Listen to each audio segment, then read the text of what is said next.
Welcome back. 15-year-old racquetball player Kobe Awasa is now the youngest player ever to win the Montana State Open Championship.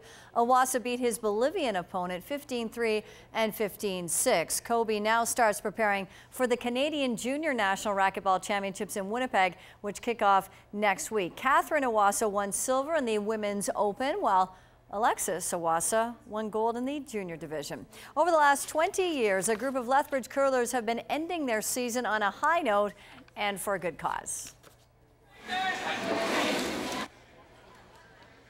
60 local curlers gathered to raise money for cancer this weekend. Curlers for Cancer took in over $4,000. Curlers ranged in age from 5 years old all the way up to 80.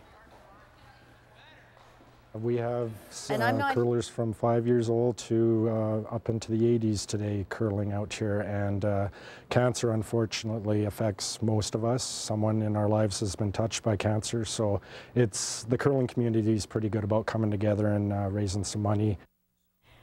Turning to hockey now, and the Brooks Bandits have claimed their first Alberta Junior Hockey League championship. The Bandits outshot Fort Murray shutout, make that 4-0 to win the series in 6 games. The victory came on the road in front of a sold-out crowd in Fort Mac. Mark Renner scored twice, while goalie Jan Obernesser was named playoff MVP. The Bandits will now face the BC champion Penticton Vees in the Doyle Cup. Game 1 is this Friday in Brooks. Meantime, in Calgary today, Brent Sutter officially put on the Team Canada colors for his latest gig, that of head coach for Canada's entry at the World Hockey Championship that begins next month in Finland and Sweden. But he also knew he had to address his departure from the Calgary Flames last week.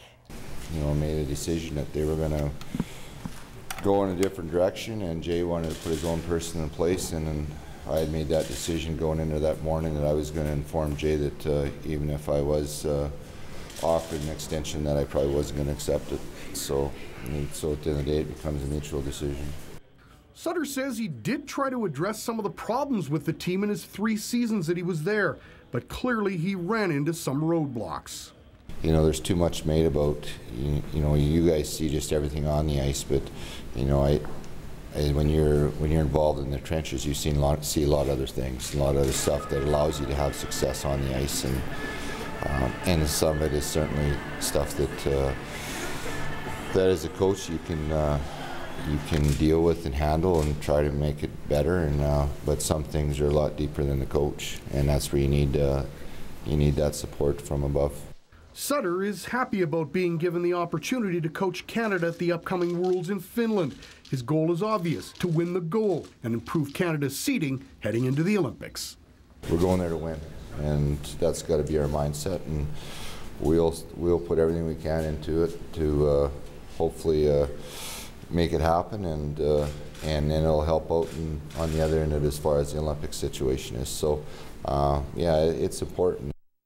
Meantime, the Vancouver Canucks are on the brink of elimination in the first round of the Stanley Cup playoffs. They lost 1-0 to the LA Kings last night. The Kings now lead the series 3-0. You see Henrik Sedin taking quite a hit and had trouble getting up and onto the bench, but he would return later. Still, the Canucks having trouble with their power play. Now 0 for 14 in the series, and the Kings have a chance to sweep them right out of the first round on Wednesday. So remember, they were in the final a year ago, and now here they are, about to be out early.